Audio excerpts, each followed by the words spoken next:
मैं wing commander Vinod नेब, वीर चक्र एंड बार। सर क्या कहना चाहते, 1350 दिन कोई कम नहीं होता, लेकिन अभी तक आप लोग यहाँ पर ही जंतर मंतर पे, क्या कहना चाहते सर? बड़ी दुख की बात है। पहले तो मैं आपके प्रोडक्शन 24 इंडिया को मुबारकबाद देना चाहूँगा।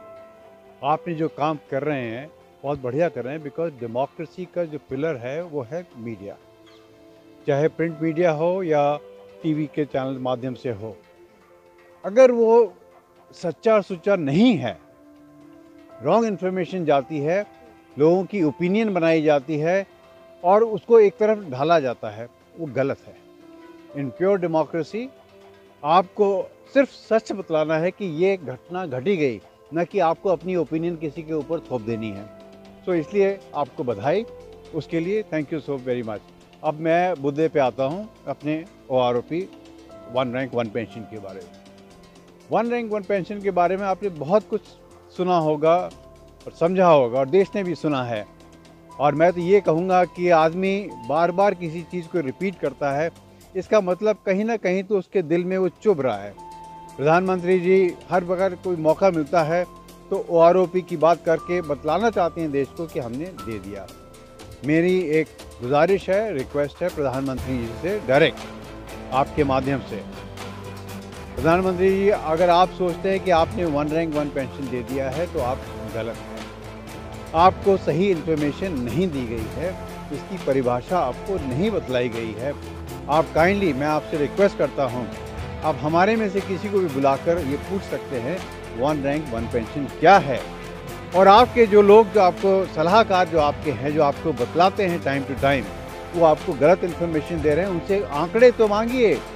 वो क्या आंकड़े आपको दे रहे हैं कि जो आप झिझक रहे हैं जिसको देने के लिए, जो कि हमारा एक हक है जिसको आपने प्रॉमिस किया था। आप प्रॉमिस तोड़ नहीं सकते, ये कहना चाहूँगा उनके लिए। दूसरी बात कहना चाहता हूँ कि आपने पर्सनली मेरे को 2014 में दो चीज़ों का बात हुई थी आपसे बॉम्बे में, उसका 50% आप करने जा रहे हैं 25 तारीख के लिए। बहुत बहुत शुक्रिया, दिल तहे से मैं आपका शुक्रगुजार हूँ उस बात के लिए।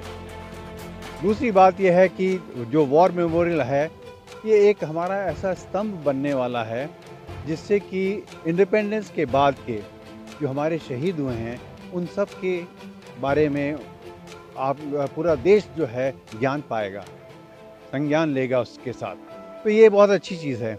और एक मैं तो ये कहूँगा, अगर आप चाहें, जैसे विदेशों में भी कुछ देशों में होता है, आदमी शादी करने के बाद सबसे पहले जाता है किसी वॉर मेमोरियल में जाता है, वहाँ पे श्रद्धांजलि देता है।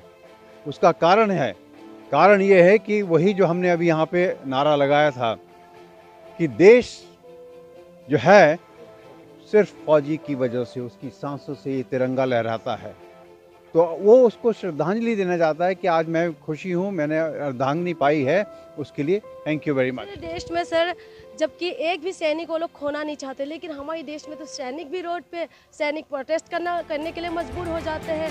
फिर कहाँ पर नाकामी, कहाँ पर पाए जाते हैं? ये सबसे बड़ा इस देश का दुर्भाग्य है। हमारे लिए सड़क पे बैठना मुझे गवारा नहीं होता, पर जब आप दीवार के साथ किसी को ठोक देते हैं, उसके बाद कोई चारा बचता नहीं है। तो मैं भी उसी में से एक मारा हुआ हूँ इंसान कि मैं दीवार के ऊपर आ चुका हूँ। आपने मेरे लिए कोई रास्ता छोड़ा भी नहीं है, क्योंकि हम चाहते हैं आपसे बातचीत करके आपको समझा दिया जाए कि क्या खामियां हैं, उसको दूर किया जाए। आप खुद सोचिए, 20 साल हो गए हैं, दो हमारी पे कमीशन हो चुकी हैं, इतनी विसंगतियां हैं।